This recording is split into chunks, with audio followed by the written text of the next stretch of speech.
15 অগস্টের মধ্যে পুলিশকে কর্মস্থলে ফেরার নির্দেশ স্বরাষ্ট্র উপদেষ্টার। ইন্টারনেট বন্ধে জড়িতদের বিরুদ্ধে ব্যবস্থার হুঁশিয়ারি আইসিটি উপদেষ্টার।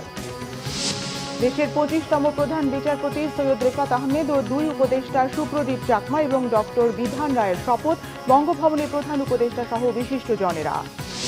ক্ষমতায় গেলে ভারতের সঙ্গে ভালো সম্পর্ক গড়বে বিএনপি, এনডিটিভিকে বলেছেন মির্জা ফখরুল। 9 বছর পর দেশে ফিরলেন সালাউদ্দিন আহমেদ, বিমানবন্দরে ফুলের শুভেচ্ছা। ক্ষমতাচ্যুতির জন্য যুক্তরাষ্ট্রের ষড়যন্ত্রকে দুষলেন শেখ হাসিনা, জানালেন দেশে ফিরবেন শিগগিরই। দলীয় নেতাকর্মীদের মনোবল অটুট রাখার আহ্বান। সেন্ট মার্টিন বা বঙ্গোপসাগরের প্রতিশ্রুতি দিয়ে ক্ষমতায় আসেনি সরকার। আইন মন্ত্রণালয় বললেই শেখ হাসিনাকে ফেরত আনতে চিঠি যাবে, জানালেন পররাষ্ট্র উপদেষ্টা। দেখছিলেন সংবাদ শিরোনাম, এবারে বিস্তারিত। 15 অগস্টের মধ্যে পুলিশকে কর্মস্থলে ফেরার নির্দেশ দিয়েছেন স্বরাষ্ট্র উপদেষ্টা অবসরপ্রাপ্ত brigadier general M Sakhawat Hossain. তিনি বলেন, এই সময়ের মধ্যে কর্মস্থলে যোগ না দিলে তাকে চাকরি করতে অনিচ্ছুক বলে ধরে নেওয়া হবে। পুলিশকে রাজনৈতিক প্রভাবমুক্ত হয়ে পেশাদারিত্বের কাজ করার নির্দেশও দেন স্বরাষ্ট্র উপদেষ্টা। আরো জানাচ্ছেন জিয়া খান। দায়িত্ব নেওয়ার পর সচিবালয়ে প্রথম অফিস করেন স্বরাষ্ট্র উপদেষ্টা অবসরপ্রাপ্ত brigadier general M Sakhawat Hossain. পুলিশের বর্তমান পরিস্থিতি নিয়ে আলোচনা করেন আইজিপি, ডিজি র্যাব ও ডিএমপি কমিশনারের সাথে। জনগণকে জানানো হয় পুলিশের গায়ে হাত না তোলার। পুলিশের যারা ফোর্স এখনো জয়েন করেনি তাদের জন্য লাস্ট তারিখ হচ্ছে বৃহস্পতিবার। আপনারা যদি বৃহস্পতিবারে না আসেন, আমরা ধরে নেব আপনারা চাকরিতে ইচ্ছুক নন, ডিউটিতে থাকবেন। যা হয়ে গেছে সেটা হয়তো কারোর গায়ে কেউ হাত দেবেন না। বিচার করার আমরা প্রক্রিয়াটা করব, বিচার বিভাগ বিচার করবে। এর আগে আহত পুলিশ সদস্যদের দেখতে রাজারবাগ কেন্দ্রীয় পুলিশ হাসপাতালে যান স্বরাষ্ট্র উপদেষ্টা। সাংবাদিকদের জানান, পুলিশকে সম্পূর্ণ রাজনৈতিক প্রভাব মুক্ত করা হবে, গ্রেফতার করা হবে জনগণের ওপর গুলি চালাতে বাধ্য করা হুকুমদাতাদের। পুলিশকে এই অস্ত্র দেওয়া ঠিক হয়নি, যারাই দিয়েছে এই কারণে দিয়েছে, এবং এটা যাতে ভবিষ্যতে না হয় আমি অত্যন্ত পরিষ্কার ভাষায় বলছি। রাজনীতিবিদরা আমাকে পছন্দ করুন না করুন, আই কুডন্ট কেয়ার লেস। এখন রাজনীতি করা এদেশে অনেক ডিফিকাল্ট হবে। পুলিশকে আপনি আর পুলিশ লাঠিয়াল বাহিনীর মতো পরিচালিত করতে পারবেন না। I will insist police will be under police commission. পুলিশকে ব্যবহার করেছে কি, তাদেরকে ধরেন। অ্যান্ড আমি চেষ্টা করব যে হুকুমদাতা যারা ছিল, they should be punished and severely punished. আমাদের দেশে, না পারলে বিদেশে। গণমাধ্যমকে বস্তুনিষ্ঠ সংবাদ পরিবেশনের আহ্বান জানান স্বরাষ্ট্র উপদেষ্টা। চাটুকারি মিডিয়া হবে, বন্ধ করে দেবো। অতীতে যা ছিল ঠিক আছে, ওটাকে আমরা কাউকে কোনোটা বন্ধ করতে অ্যাটলিস্ট আমি রেকমেন্ড করব না। আমি তথ্য আমার কাছে নাই, বাট আই উইল ইনসিস্ট। আপনারা আমাকে জানেন যে আমি খুব একরক্ষা মানুষ।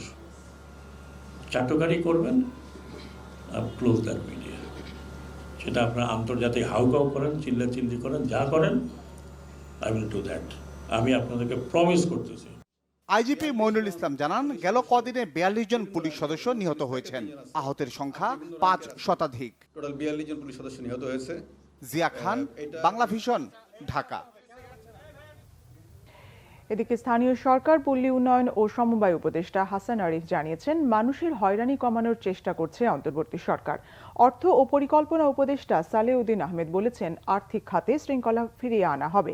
কেউ আইন ভাঙার চেষ্টা করলে নেওয়া হবে দ্রুত ব্যবস্থা। দেশে সুশাসন ও জবাবদিহিতা নিশ্চিতের অঙ্গীকার জানিয়েছেন পরিবেশ, বন ও জলবায়ু বিষয়ক উপদেষ্টা সৈয়দা রিজওয়ানা হাসান। উপদেষ্টাদের সচিবালয়ের প্রথম কার্যদিবস নিয়ে রিশান নাসরুল্লাহর রিপোর্ট। শপথ নেয়ার পর রবিবার সচিবালয়ে অফিস করেন অন্তর্বর্তী সরকারের উপদেষ্টারা। নিজ মন্ত্রণালয়ের কর্মকর্তাদের সাথে কুশল বিনিময়ের পাশাপাশি বৈঠকও করেন। সরকারের কর্ম পরিকল্পনা ও অগ্রাধিকার নিয়ে সাংবাদিকদের কাছে নিজেদের মতামত জানান দায়িত্বপ্রাপ্ত উপদেষ্টারা।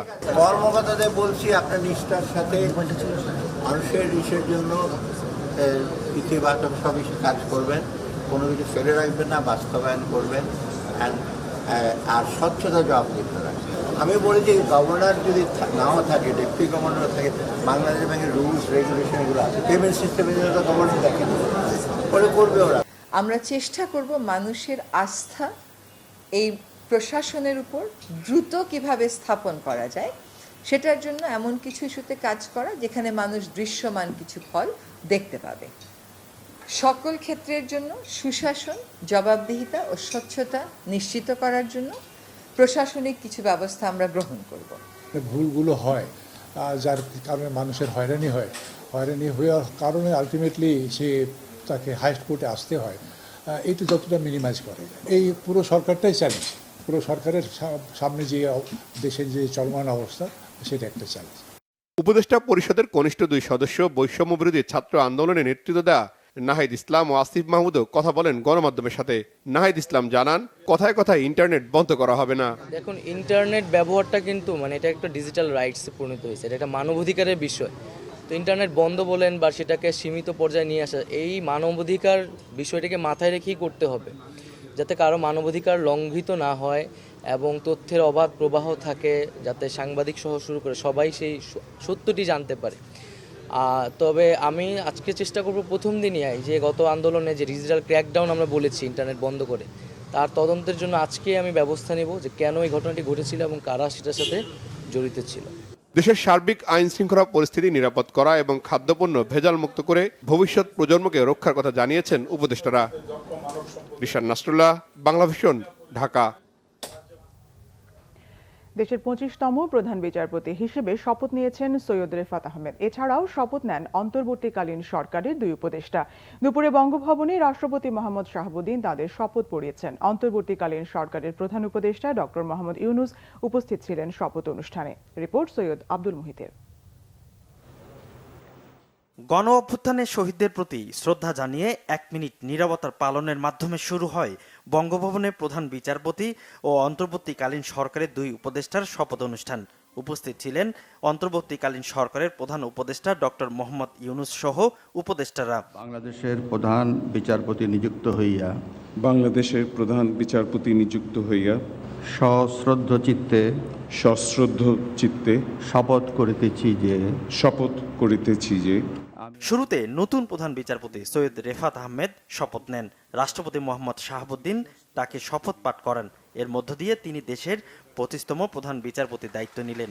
দেশ বরেণ্য আইনজীবী প্রয়াত ব্যারিস্টার সৈয়দ ইশতিয়াক আহমেদ ও জাতীয় অধ্যাপক সুফিয়া আহমেদের সন্তান বর্তমান প্রধান বিচারপতি।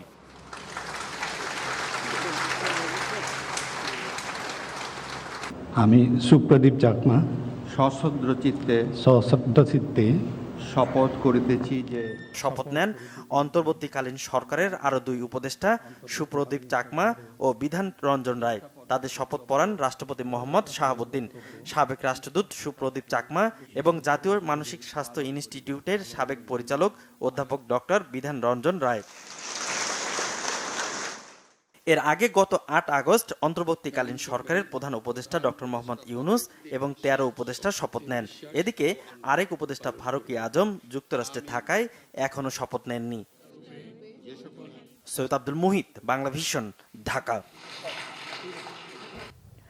শপথ নেয়ার পর সুপ্রিম কোর্টে নিজ দপ্তরে যান নবনিযুক্ত প্রধান বিচারপতি সৈয়দ রেফাত আহমেদ। এ সময় সুপ্রিম কোর্ট প্রাঙ্গণে দাঁড়িয়ে থাকা সাংবাদিকরা প্রধান বিচারপতিকে অভিনন্দন জানালে তিনিও সবাইকে গণজাগরণের অভিনন্দন জানান। এদিকে নিজ দপ্তরে গণমাধ্যমের সাথে কথা বলেন নতুন অ্যাটর্নি জেনারেল মোহাম্মদ আসাদুজ্জামান। এ সময় তিনি বলেন, গণজাগরণ হয়েছে সমস্ত অন্যায় অনিয়মের বিরুদ্ধে। মানুষের অধিকার রক্ষায় কাজ করবে সর্বোচ্চ আদালত। হাইকোর্ট বিভাগও ঢেলে সাজানোর প্রয়োজন রয়েছে বলে জানান অ্যাটর্নি জেনারেল। জনগণকে সুবিচার দিতে অ্যাটর্নি জেনারেল অফিসকে সংস্কার করা প্রয়োজন উল্লেখ করে তিনি আরও বলেন, বিচার কার্যে রাজনৈতিক হস্তক্ষেপ বন্ধের পাশাপাশি বিচার বিভাগকে সিন্ডিকেট মুক্ত করা হবে।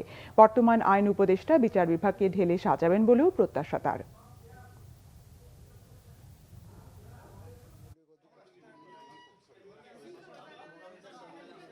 দ্বিতীয় মুক্তিযুদ্ধের চেতনা যেটা, সেই চেতনাটাই মুক্তিযুদ্ধটাই হয়েছে সমস্ত অনিয়ম, অবিচার, অনাচারের বিরুদ্ধে জনগণ রুখে দাঁড়িয়েছে, জনগণ জাগ্রত হয়েছে। একটা মাত্র সুপ্রিম কোর্ট বাংলাদেশে, হয় ভুরুঙ্গামারি থেকে অথবা তেঁতুলিয়া থেকে অথবা টেকনাফ থেকে বাংলাদেশের মানুষ একমাত্র সুপ্রিম কোর্টের দ্বারস্থ হন। বছরের পর বছর তাদের মামলা যেভাবে চলে এভাবে চলা উচিত না। তাদের এদেশে ন্যায় বিচার পাওয়ার অধিকার আছে। ন্যায় বিচার পাইতে গেলে যদি 20 বছর 30 বছর অপেক্ষা করতে হয়, এই অবস্থার অবসান হওয়া দরকার।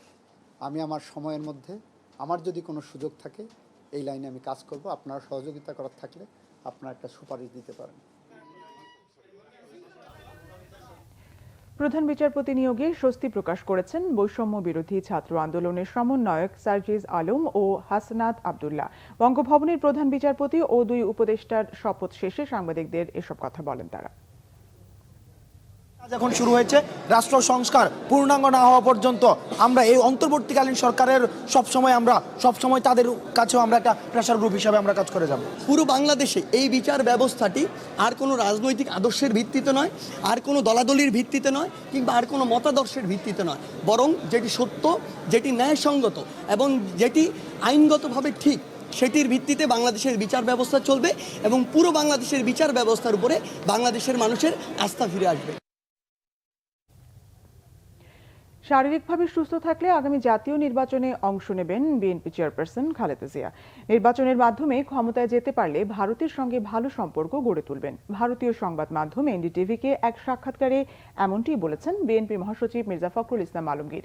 মির্জা ফখরুলের বিশ্বাস, সেনাবাহিনী রাজনৈতিক প্রক্রিয়ায় কোনো হস্তক্ষেপ করবে না এবং সম্প্রতি শেখ হাসিনার পতনের যে আন্দোলন হয়েছে সেটির সঙ্গে উগ্রবাদী কোনো সংগঠনের সংশ্লিষ্টতাও নেই। শেখ হাসিনা পদত্যাগ করেননি, সজীব ওয়াজেদ জয়ের এমন দাবির সত্যতা নিয়ে প্রশ্নে বিএনপি মহাসচিব বলেন, রাষ্ট্রপতি নিজে বলেছেন শেখ হাসিনা পদত্যাগ করেছেন। এটি কোনো জবরদস্তি ছিল না, বিপ্লব ছিল। বিএনপি নির্বাচনের জন্য প্রস্তুত রয়েছে বলে জানান মির্জা ফখরুল। তবে শেখ হাসিনার সরকারের সময় দেশের নির্বাচনী কাঠামো কার্যত ভেঙে পড়ায় সুষ্ঠু নির্বাচনের পরিবেশ তৈরি করতে সময় লাগবে বলেও সাক্ষাৎকারে তুলে ধরেন বিএনপি মহাসচিব। খালেদা জিয়া বিএনপি চেয়ারপারসন খুবই অসুস্থ, হাসপাতালে আছেন। তিনি মাল্টিডিসিপ্লিনারি রোগে ভুগছেন। চিকিৎসকরা জানিয়েছেন এখন বিদেশ যাওয়ার মতো শারীরিক অবস্থা তার নেই। তাকে দেশের বাইরে নিয়ে যাওয়ার জন্য আমাদের আরো কিছু সময় অপেক্ষা করতে হবে। তিনি যদি শারীরিকভাবে ঠিক থাকেন তাহলে অবশ্যই নির্বাচনে অংশ নেবেন।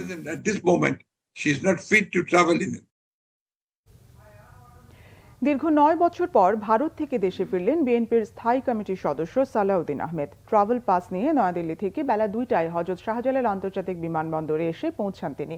বিএনপির স্থায়ী কমিটির সদস্য সালাউদ্দিন আহমেদকে বরণ করে নিতে বিমানবন্দরে জড়ো হন হাজারো নেতাকর্মী।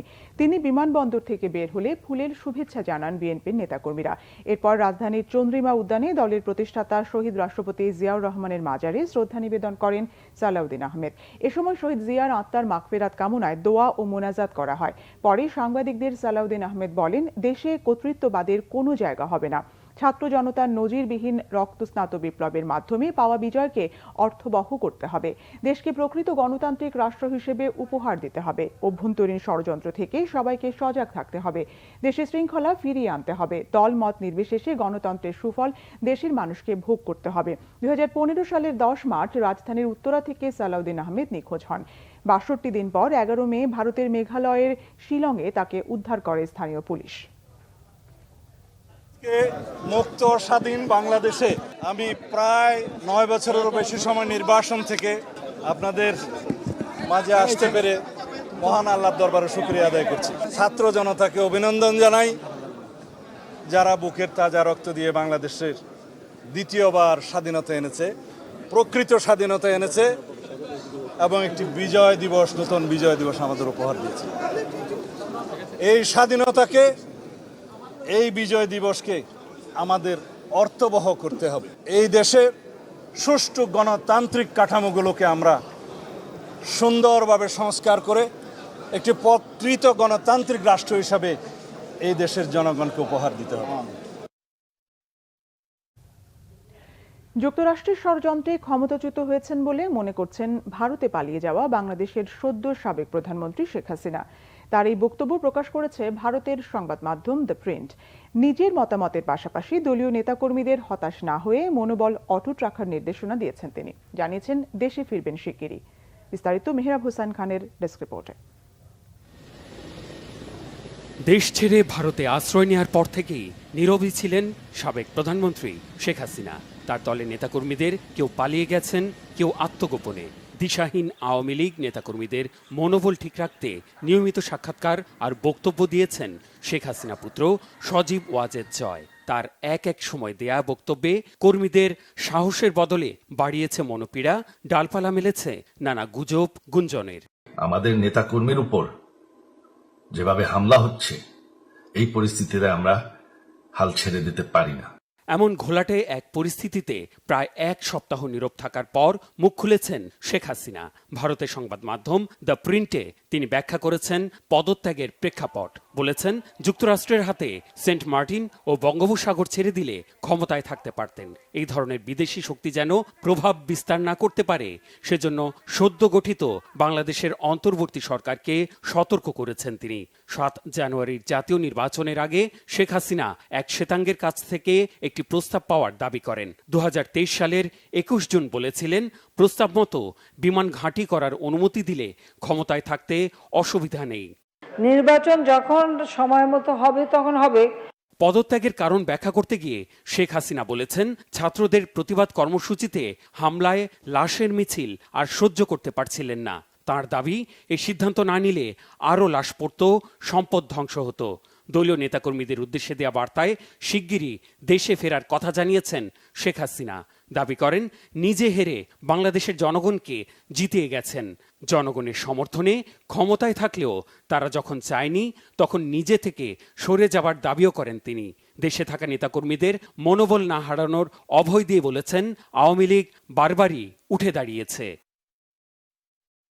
এদিকে ভারতে অবস্থানরত শেখ হাসিনার অন্য কোনো দেশে আশ্রয়ের ইতিবাচক সাড়া না মেলায় আপাতত সেখানেই থেকে যাওয়ার সিদ্ধান্ত নিয়েছেন। কেন্দ্রীয় সরকারের সূত্র উল্লেখ করে স্থানীয় সম্প্রচার মাধ্যম নিউজ 18-এ জানানো হয়েছে, ভারতে রাজনৈতিক আশ্রয় বা শরণার্থী হিসেবে থাকতে পারবেন না শেখ হাসিনা। তাকে থাকতে হবে ভিসার অনুমোদন প্রক্রিয়া মেনে। আপাতত তাকে নয়াদিল্লির কাছেই কোনো সেফ হাউসে রাখার ব্যবস্থা করেছে ভারত সরকার। Mehrab Hussain Khan, Bangla vision, news desk. Saint Martin বা বঙ্গোপসাগর কোনো দেশকে দেওয়ার অঙ্গীকার করে এই সরকার ক্ষমতায় আসেনি বলে জানিয়েছেন নবনিযুক্ত পররাষ্ট্র উপদেষ্টা তৌহিদ হোসেন। জানান, অন্তর্বর্তী সরকার যুক্তরাষ্ট্র, ভারত সহ সব দেশের সঙ্গে সুসম্পর্ক রাখবে, কারো পক্ষের হবে না। আইন মন্ত্রণালয় বললেই শেখ হাসিনাকে ফেরত আনতে সরকার ভারতকে চিঠি দেবে বলে জানান এই উপদেষ্টা। রিপোর্ট করছেন ইমরুল কায়েস। দায়িত্ব নেয়ার পর রবিবার প্রথম সংবাদ সম্মেলন করেন নবনিযুক্ত পররাষ্ট্র উপদেষ্টা তৌহিদ হোসেন। পররাষ্ট্র মন্ত্রণালয়ে আয়োজিত সংবাদ সম্মেলনে তিনি বলেন, দ্রুত স্থিতিশীলতা ফিরিয়ে আনাই অন্তর্বর্তী সরকারের প্রথম কাজ। এরপর সরকার একটি কর্মসূচি প্রণয়ন করবে জানিয়ে তিনি বলেন, প্রয়োজনীয় সংস্কার শেষে সরকার একটি নিরপেক্ষ, স্বচ্ছ ও সুষ্ঠু নির্বাচন আয়োজন করবে। তাই এখনই অন্তর্বর্তী সরকারের মেয়াদ কতদিন তা বলা যাবে না বলে জানান তিনি। বলেন, কোন দেশকে অঙ্গীকার করে দায়িত্ব নেননি তারা। বলতে পারি যে আমি এরকম কোনো অঙ্গীকার করিনি। আর আমার খুব সন্দেহ যে রাস্তার ছাত্ররা এই অঙ্গীকার করেছে গিয়ে আমেরিকার কাছে, খুবই আনলাইকলি। পররাষ্ট্র উপদেষ্টা কথা বলেন সাবেক প্রধানমন্ত্রী শেখ হাসিনাকে ফিরিয়ে আনার বিষয়েও। এটা আমার বিষয় না। আইন মন্ত্রণালয় যদি বলে যে তাকে ফিরিয়ে আনার জন্য চিঠি দেন, আমি দেবো। ফরেন সেক্রেটারি তখন একটা চিঠি পাঠিয়ে দেবেন। কাউন্সিলের মিটিংয়ে আমি যেটা জানতে পেরেছি সেটা হলো যে তিনি পদত্যাগ করেছেন এবং পদত্যাগপত্র রাষ্ট্রপতির কাছে আছে, এইটুকু তথ্য কনফার্ম করা হয়েছে। ক্যাবিনেট সচিবালয়ে খোঁজ করলে হয়তো জানতে পারবেন কালকে, কারণ এটা নর্মালি পদত্যাগপত্র গ্রহণের পর অনুমোদন করার পরে এটা ফাইনাল কাস্টোডিয়ান হচ্ছে ক্যাবিনেট ডিভিশন। কোন বিশেষ দেশের সাথে সম্পর্ক গড়বে না বলেও জানান তিনি। এই সরকারকে এভাবে যদি কেউ চিত্রিত করতে চায় যে কোনো এক দিকের, এটার কোনো মানে নাই। এই সরকার একেবারেই সবার সাথে ভালো সম্পর্ক রাখতে বদ্ধপরিকর। কারোর সাথেই আমরা খারাপ সম্পর্ক রাখতে চাই না। আমরা যেমন ভারতের সাথে সম্পর্ক ভালো রাখবো, চীনের সাথে ভালো রাখবো, এটা আমরা করে আসছি, ব্যালেন্স এটা মেনটেন করে আসছি। আমরা মার্কিন যুক্তরাষ্ট্রের সাথে ভালো সম্পর্ক চাই এবং আমাদের অন্যান্য পার্টনার যারা আছে, আপনি পশ্চিম ইউরোপ বলেন বা দক্ষিণ পূর্ব এশিয়া বলেন, পূর্ব এশিয়া বলেন, আমরা সবার সাথে স্মুথ এবং ভালো সম্পর্ক রাখতে চাই। বাংলাদেশের মানুষ যেন ভাবে যে ভারত আমাদের অত্যন্ত ঘনিষ্ঠ বন্ধু, আমরা সেদিকেই সম্পর্কটা নিয়ে যেতে চাই এবং আমরা চাইব যে ভারত আমাদেরকে সেটাতে সহায়তা করুক। ছাত্র আন্দোলনের সমর্থনে সংযুক্ত আরব আমিরাতে বিক্ষোভ করায় আটক প্রবাসীদের ছাড়াতে প্রধান উপদেষ্টা সরাসরি উদ্যোগ নেবেন বলে জানান তৌহিদ হোসেন। ইমরুল কায়েস, বাংলাভিশন, ঢাকা। রাজধানীর দিলকুশায় ইসলামী ব্যাংকের প্রধান কার্যালয়ের সামনে এলোপাতাড়ি গুলির ঘটনায় গুলিবিদ্ধ হয়েছেন 5 জন। গুরুতর আহত একজনকে হাসপাতালে নেওয়া হয়েছে। 2017 সালের আগে ব্যাংকে নিয়োগ পাওয়া কর্মকর্তা কর্মচারী এবং এর পরের নিয়োগপ্রাপ্তদের মধ্যে সংঘর্ষ হয়। গোলাম মনুর হাসানের রিপোর্ট।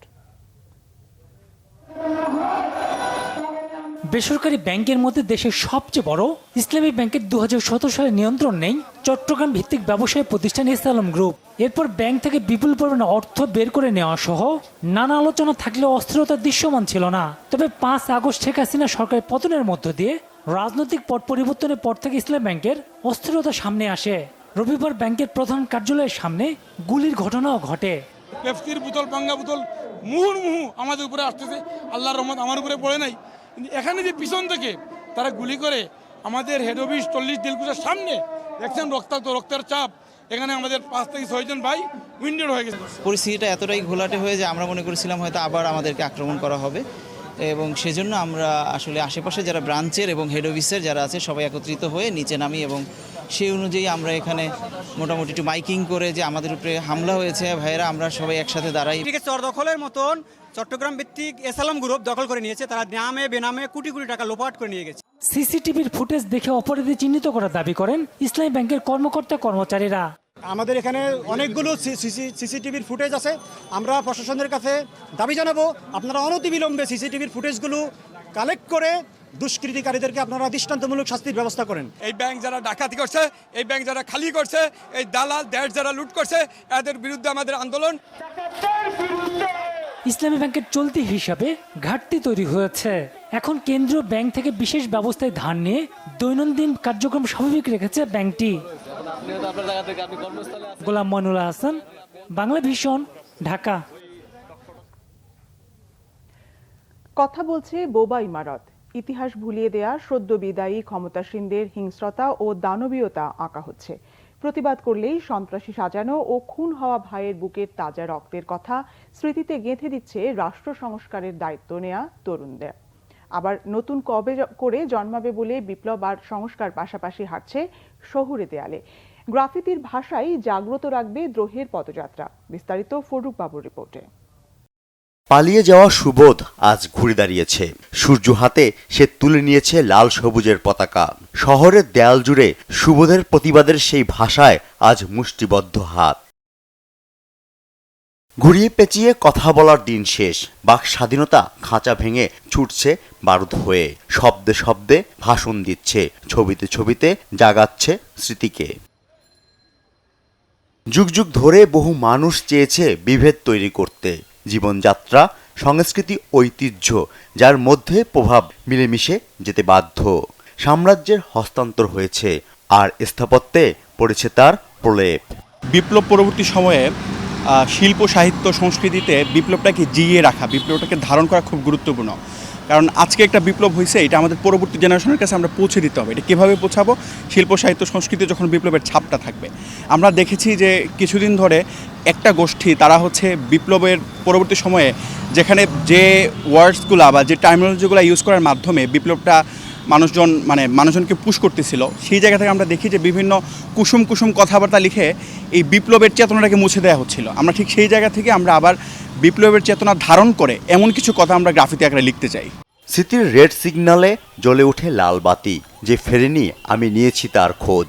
বসন্তের বুক পকেটে খুচরা কথা বিলিয়ে দেয়া হচ্ছে দেয়ালে দেয়ালে। আমাদের আন্দোলনের ওই সময়কার যেই দাবিগুলো ছিল এবং মানুষের মনের যে বাসনাগুলো ছিল, জাস্ট তাদের সেই মনের যে আশা ভরসা, সেই প্রতিফলনটি আমরা দেখতে পাচ্ছি দেয়ালে ফুটে উঠতেছে বিভিন্ন স্লোগানের মাধ্যমে। মুগ্ধ যে পানি দিতে গিয়ে যে সে আজকে শহীদ হয়েছে, ঠিক আছে, সেই মুগ্ধকে যেন আমরা ভুলে না যাই, সেই রংপুরের যেন আবু সাইদকে আমরা ভুলে না যাই, এবং আমরা এই গ্রাফিতির মাধ্যমে বাংলাদেশের যেই ল্যাগিংসগুলো রয়েছে, দুর্নীতি, ঠিক আছে, ঘুষ, এইগুলোর জন্য আমরা এই গ্রাফিতির মাধ্যমে প্রতিবাদ করতে পারি। শিক্ষকদের সর্বনাশা নীতি, রাজনীতি, রাষ্ট্র সংস্কার, দুর্নীতি, এর বিরুদ্ধে ঐক্যবদ্ধভাবে রং তুলির আঁচড়ে চলছে প্রতিবাদ। ইট হাতে পুলিশের বারুদের সামনে দাঁড়িয়ে থাকা শিক্ষার্থী থামায়নি তার গর্জন। শহরের দেয়ালে দেয়ালে গ্রাফিতির মাধ্যমে রঙের মুগ্ধতায় জানান দিচ্ছে রাষ্ট্রের ধ্বংসাবশের কথা। আবু সাহিদ সহ আরও অনেকে মারা গেছেন, তাদের স্মৃতিচারণ করে আমরা এগুলো রঙের মাধ্যমে তুলে ধরছি। এতদিন আমরা যে অত্যাচারের শিকার হয়েছি, যে আমাদের ভাইদের যেভাবে মারা হয়েছে, বোনদের যেভাবে মারা হয়েছে, তো আমাদের মনের ক্ষোভটা থেকে আমরা দেয়ালে অনেক কিছু আঁকছি। আমাদের দেশ আমাদেরই গর্ব, এটা আমাদেরই করতে হবে। তরুণ সমাজ যদি জাগে দেশের জন্য সবকিছু করতে পারবে। প্রধানমন্ত্রী পদত্যাগ করেছেন, নতুন দেশ সংস্কারের কাজ চলছে, ছাত্ররা সবাই মিলেমিশে কাজ করছে, দেশের উন্নতি আসবে আমরা ইনশাল্লাহ আশা করি। দেয়ালগুলোর মাধ্যমে আমরা চেষ্টা করছি আমাদের যে ঘটনাগুলো ঘটে গিয়েছে সেগুলোকে তুলে ধরার। এই যে সমাজের মধ্যে অরাজকতা সবকিছু মিলিয়ে এই যে একটা দৃশ্য সৃষ্টি হইলো, এর বিরুদ্ধে স্টুডেন্টরা দেওয়াল লেখন করতেছে। জনতার মাঝে আছে নির্জনতা। নিজেদের প্রকৃতির সাথে বিলিয়ে দিতে গ্রাফিতির পাশাপাশি বৃক্ষরোপণ করছে তরুণ সমাজ। আমাদের শহীদ ভাইদের স্মরণে আজকে বৃক্ষরোপণ করতেছি। নতুন করে যে স্বাধীনতা পেয়েছে, আমরা চাই সেই স্বাধীনতাকে ধরে রাখতে। এখন এই ছাত্ররাই পারে এই পরিবেশটাকে নতুন সুন্দর করে তৈরি করতে। অনেকদিন পরে আমরা নিজেদের মতো করে এই দেশটাকে গুছাইতে পারতেছি, এটা আমাদের জন্য অনেক বড় পাওনা। ডক্টর মোহাম্মদ ইউনূস স্যারকে যে আমরা তরুণ প্রজন্ম তার সাথে আছি, ছিলাম এবং থাকবো। স্বাধীনতার মূল্য দিতে রাজপথে যেন আর জীবন বলি না হয়, বুক ভরা সেই আশা নতুন প্রজন্মের। ফররুক বাবু, বাংলা ভিশন, ঢাকা। বিএনপির আন্তর্জাতিক কমিটির সদস্য ইঞ্জিনিয়ার ইশরাক হোসেন বলেছেন, ছাত্র জনতার ঐতিহাসিক বিজয়কে প্রশ্নবিদ্ধ করতে একটি বিশেষ মহল পরিকল্পিতভাবে ষড়যন্ত্রে লিপ্ত আছে। রাষ্ট্রীয় সম্পদ ও উপাসনালয়গুলোতে হামলার অপচেষ্টা করে বিভিন্ন গুজব ছড়িয়ে রাজনৈতিক ও ধর্মীয় অনুভূতিতে আঘাতের চেষ্টা করছে দুর্বৃত্তরা। ইঞ্জিনিয়ার ইশরাক হোসেন বলেন, শেখ হাসিনার পতন হলেও তার দোসররা নানা রকম চক্রান্তে লিপ্ত হয়েছে। বিচ্ছিন্নভাবে ধর্মীয় উপাসনালয়গুলোতে নাশকতা সৃষ্টি করে সর্বসাধারণের গ্রহণযোগ্যতা ও বাংলাদেশের সবচেয়ে জনপ্রিয় দল বিএনপিকে দায়ী করার ষড়যন্ত্র চলছে। তিনি বলেন, জনগণকে সঙ্গে নিয়ে সব ধরনের নাশকতা প্রতিহত করতে বিএনপি প্রস্তুত রয়েছে। গোপীবাগে রামকৃষ্ণ মিশন পরিদর্শনে গিয়ে প্রধান অতিথির বক্তব্যে তিনি এসব কথা বলেন। ইশরাক হোসেন বলেন, গণতন্ত্রের জন্য দীর্ঘ সময়ের আন্দোলনে যে সফলতা আমরা পেয়েছি তার মর্যাদা ধরে রাখতে হবে। একটি সুষ্ঠু নির্বাচনের মাধ্যমে গণতান্ত্রিক সরকার প্রতিষ্ঠার জন্য সবাইকে ধৈর্য ধরতে হবে। গোটা এই সমস্ত যে স্থাপনা রয়েছে সেখানে একটা বিশৃঙ্খলা সৃষ্টি হওয়ার পরিস্থিতি বা ঝুঁকি তৈরি হয়েছিল। সেটিকে মাথায় রেখে আমাদের দল বাংলাদেশ জাতীয়তাবাদী দল বিএনপি আমাদেরকে নির্দেশ দিয়েছে যে আমরা যাতে এলাকা ভিত্তিক ভাগ হয়ে বিভিন্ন এই ধরনের যে গুরুত্বপূর্ণ স্থাপনা এবং ধর্মীয় উপাসনালয় রয়েছে সেখানে যাই, সেখানে পাহারার ব্যবস্থা করি। বিএনপির জাতীয় নির্বাহী কমিটির সদস্য শেখ রবিউল আলম বলেছেন, বিএনপি 17 বছর কথা বলতে পারেনি, দেশের সন্তানরাই এবার দেশ স্বাধীন করেছে। আইনশৃঙ্খলা অবনতির আশঙ্কা দেখা দিলে নিজ নিজ এলাকায় পাহারা বসানোর নির্দেশ দেন। কোনো ধরনের অপরাধ বরদাস্ত করা হবে না বলে জানান তিনি। কোনো অপরাধ দেখলে ভিডিও করে রাখতে বলেন। দলীয় কেউ হলেও আইনগত ও সাংগঠনিক ব্যবস্থা নেওয়ার হবে বলে হুঁশিয়ারি করেন। রবিবার বিকেলে রাজধানীর হাজারীবাগে শান্তি সমাবেশে তিনি এসব কথা বলেন। সব ধরনের নৈরাজ্য, বিশৃঙ্খলা, লুটপাট, হামলা বন্ধ সহ জননিরাপত্তা নিশ্চিত করার জন্য ঢাকা 10 আসনের 4 থানায় ব্যাপক গণসংযোগ, মন্দির ও ক্ষতিগ্রস্ত প্রতিষ্ঠান পরিদর্শন এবং বিভিন্ন শ্রেণী পেশার মানুষের সঙ্গে মতবিনিময় করে যাচ্ছেন গত নির্বাচনে বিএনপির প্রার্থী ও জাতীয় নির্বাহী কমিটির সদস্য শেখ রবিউল আলম সহ বিএনপি নেতারা। দেশের বর্তমান পরিস্থিতিতে করণীয় নিয়ে দেশের বিভিন্ন জায়গায় সভা করেছে বিএনপি। পাশাপাশি ছাত্র জনতার আন্দোলনে নিহতদের স্মরণে দোয়া মাহফিলের আয়োজন করেন তারা। দক্ষিণ কেরানীগঞ্জের আগানগর এলাকায় ব্যবসায়ীদের সাথে মতবিনিময় সভা করেছে বিএনপি। এর আয়োজন করে স্থানীয় গার্মেন্টস দোকান মালিক সমিতি। এতে বিএনপির স্থায়ী কমিটির সদস্য গয়েশ্বর চন্দ্র রায় আশ্বাস দেন, লুটপাট ও চাঁদাবাজিতে দলের কেউ জড়িত থাকলে তাকেও ছাড় দেওয়া হবে না। এতে সভাপতিত্ব করেন ঢাকা জেলা বিএনপির সাধারণ সম্পাদক ও কেরানীগঞ্জ উপজেলা দক্ষিণ শাখার বিএনপির সভাপতি অ্যাডভোকেট নিপুণ রায় চৌধুরী। নাটোরের নলডাঙ্গা উচ্চ বিদ্যালয় মাঠে জনসভার আয়োজন করে বিএনপি। এতে বিএনপি চেয়ারপারসন বেগম খালেদা জিয়ার উপদেষ্টা পরিষদের সদস্য সাবেক মন্ত্রী অ্যাডভোকেট এম রুহুল কুদ্দুস তালুকদার দুলু নাটোরের মাটিতে হত্যা, সন্ত্রাস ও চাঁদাবাজি বন্ধের আশ্বাস দেন। তিনি আটক সকল নেতাকর্মীর মুক্তি ও তাদের নামে করা মামলা প্রত্যাহারের দাবি জানান। ময়মনসিংহে স্বৈরাচার শেখ হাসিনার পতন ও গণতন্ত্রের অভিযাত্রায় উদ্ভূত পরিস্থিতি নিয়ে যৌথ সভা হয়েছে। নগরীর টাউন হল তারেক স্মৃতি অডিটোরিয়ামে বিএনপি যুগ্ম মহাসচিব সৈয়দ ইমরান সালেহ প্রিন্স বলেছেন, বিএনপি প্রতিশোধ বা প্রতিহিংসার রাজনীতি করে না। সভায় স্বৈরাচার বিরোধী আন্দোলনে নিহতদের আত্মার মাগফিরাত কামনা করে দোয়া করা হয়। বৈষম্য বিরোধী ছাত্র জনতার আন্দোলনে নিহতদের স্মরণে হবিগঞ্জ জেলা বিএনপি ও তার সহযোগী সংগঠনের উদ্যোগে স্থানীয় কেন্দ্রীয় ঈদগাহ মাঠে গণদোয়া মাহফিল হয়েছে। এতে প্রধান অতিথি ছিলেন বিএনপির সিলেট বিভাগীয় সাংগঠনিক সম্পাদক আলহাজ জি.কে. গৌস। এর আগে আলোচনা সভায় বক্তারা আওয়ামী লীগের শাসনামলের সমালোচনা করেন। বৈষম্য বিরোধী ছাত্র আন্দোলনে শহীদদের স্মরণে সাভারে স্থানীয় বিএনপি আলোচনা সভা করেছে। এতে বিএনপির কেন্দ্রীয় কমিটির সহপরিবার পরিকল্পনা বিষয়ক সম্পাদক ও সাবেক সংসদ সদস্য ডাক্তার দেওয়ান মোহাম্মদ সালাউদ্দিন বক্তব্য রাখেন। পরে তিনি বৈষম্য বিরোধী ছাত্র আন্দোলনে সাভারে প্রথম শহীদ মেধাবী ছাত্র ইয়ামিনের পৌর এলাকার ব্যাংক টাউনের বাসায় যান এবং তার পরিবারের সদস্যদের সাথে কথা বলে সমবেদনা জানান। রাজবাড়ীতে শহীদ মুক্তিযোদ্ধা স্মৃতি চত্বরে এক সমাবেশে জেলা বিএনপির নেতারা জানান, সাম্প্রদায়িক সম্প্রীতি ও শান্তি শৃঙ্খলা বজায় রাখতে বিএনপি সবসময় সজাগ রয়েছে। এতে জেলা বিএনপির আহ্বায়ক অ্যাডভোকেট লিয়াকত আলী বাবু, যুগ্ম আহ্বায়ক রেজাউল করিম পিন্টু ও সদর উপজেলা বিএনপির আহ্বায়ক আবুল হোসেন গাজী সহ অনেকে বক্তব্য রাখেন। কিশোরগঞ্জে মিঠামইন উপজেলার নতুন কাঠের বাজারে সমাবেশের আয়োজন করে উপজেলা বিএনপি।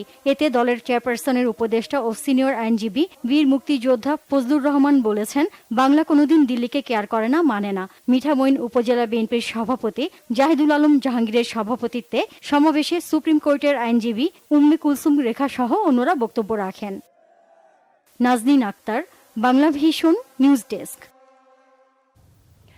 দেশকে অস্থিতিশীল করার যে কোনো অপতৎপরতা রুখে দেওয়ার আহ্বান জানিয়েছে জমিয়তে উলামায়ে ইসলাম বাংলাদেশ। পল্টনস্থ দলীয় কার্যালয়ে জমিয়তে উলামায়ে ইসলাম বাংলাদেশ আয়োজিত সংবাদ সম্মেলনে নতুন অন্তর্বর্তীকালীন সরকারকে অভিনন্দন জানান দলের মহাসচিব মাওলানা মঞ্জুরুল ইসলাম আফেন্দি। এই সরকারের সর্বাঙ্গীন সফলতা কামনা করে আন্দোলনে প্রাণ হারানো শিক্ষার্থী ও সাধারণ মানুষের রুহের মাগফিরাত কামনা করে ক্ষতিগ্রস্ত পরিবারগুলোর প্রতি সমবেদনা জানানো হয় সংগঠনটির পক্ষ থেকে। সংখ্যালঘুদের ঘরবাড়ি, সহায় সম্পত্তি ও উপাসনালয়ে নিরাপত্তা জোরদার সহ বেশ কিছু সুপারিশ করা হয়েছে সংবাদ সম্মেলনে। এ সময় উপস্থিত ছিলেন দলের সিনিয়র সহসভাপতি মাওলানা উবায়দুল্লাহ ফারুক, মাওলানা আব্দুর রব ইউসুফি, মাওলানা আব্দুল কুদ্দুস কাশেমি, যুগ্ম মহাসচিব মাওলানা বাহাউদ্দিন জাকারিয়া ও অন্যান্যরা। শিক্ষার্থীদের আন্দোলনে হতাহতদের আর্থিক সহ সব রকম স্বাস্থ্যসেবা দিচ্ছে আকিজ ইনসাফ গ্রুপ। বেকম্যানস মুহূর্ত এখন পাশে থাকার স্লোগান নিয়ে 5 অগস্ট থেকে ঢাকা মেডিকেল কলেজ হাসপাতাল সহ রাজধানীর সবগুলো সরকারি হাসপাতালে এই কার্যক্রম পরিচালনা করছে বেকম্যানস। আকিজ ইনসাফের সহযোগিতায় এবং বেকম্যানসের সৌজন্যে রাজধানী সহ দেশের বিভিন্ন জায়গায় প্রতিষ্ঠানটির 300-রও বেশি কর্মকর্তা কর্মচারী স্বেচ্ছাসেবী হিসেবে এই কার্যক্রমে অংশ নিয়েছেন। শিক্ষার্থীদের আন্দোলনকে কেন্দ্র করে সহিংসতায় হতাহতদের পরিবারকে প্রয়োজনীয় অর্থ, চিকিৎসা সেবা, পরিধেয় কাপড়, জরুরি অ্যাম্বুলেন্স সার্ভিস, শুকনো খাবার সহ নানাভাবে সহায়তা করে যাচ্ছেন তারা। স্বাস্থ্যসেবার পাশাপাশি সড়কে ট্রাফিক নিয়ন্ত্রণ, গ্রাফিতি ও দেয়াল লিখনেও কাজ করছেন প্রতিষ্ঠানটির কর্মীরা। 5 অগস্ট থেকে এ পর্যন্ত শুধু ঢাকা মেডিকেল কলেজ হাসপাতালে 300-র বেশি রোগীকে সেবা দেওয়া হয়েছে প্রতিষ্ঠানটির পক্ষ থেকে।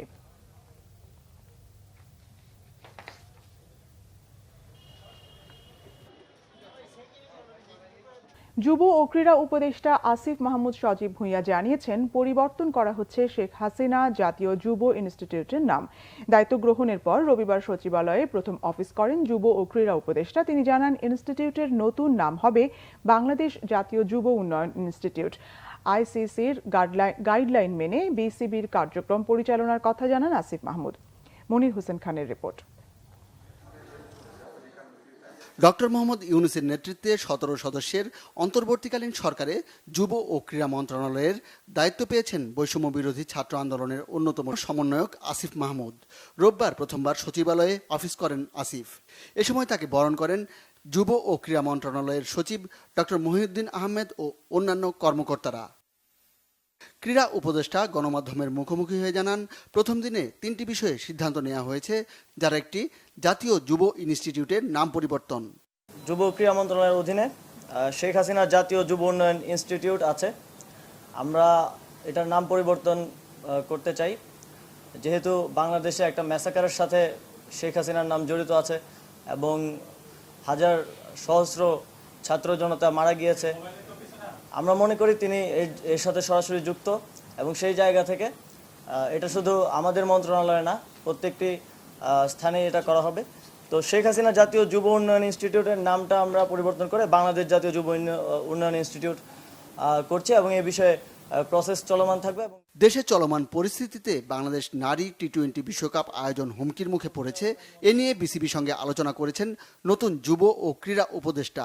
সভাপতির মতো গুরুত্বপূর্ণ দায়িত্বে যিনি আছেন তিনি অনুপস্থিত আছেন, কিন্তু বিসিবি যেহেতু একটা অটোনমাস ফেডারেশন আইসিসির অধীনে, তো এই বিষয়ে আমরা সিদ্ধান্ত নিতে পারবো না। আমরা সাজেস্ট করেছি যারা বিসিবির ডাইরেক্টরস আছেন তারা এই বিষয়ে লিগ্যালি কিভাবে আইসিসির লিগ্যাল ফ্রেমওয়ার্কের মধ্য থেকে কিভাবে এই বিষয়টি সমাধান করা যায় এবং অন্তর্বর্তীকালীন সময়ের জন্য কাউকে নিয়োগ করা যায় কিনা। বিগত সরকারের সময়ে সবচেয়ে বেশি সমালোচিত ছিল কাজী সালাউদ্দিনের নেতৃত্বে বাংলাদেশ ফুটবল ফেডারেশন। আসিফ মাহমুদ সংস্কার চান পুরো সিস্টেমেরই।